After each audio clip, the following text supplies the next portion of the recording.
রাস্তায় দাঁড়িয়েছি। এজন্যই আমি প্রত্যেকটি সাংবাদিককে আমি ধন্যবাদ কৃতজ্ঞতা জানাই।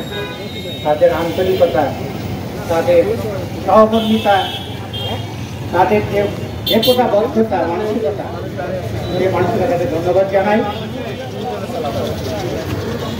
আজকে আমরা যে উদ্দেশ্য নিয়ে দাঁড়িয়েছি সেটি হইল আমাদের দেশের একটি মূল ভিত্তি।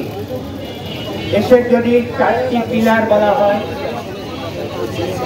তার মধ্যে একটি পিলার, গুরুত্বপূর্ণ পিলার, সেটি হল সংবাদ মাধ্যম।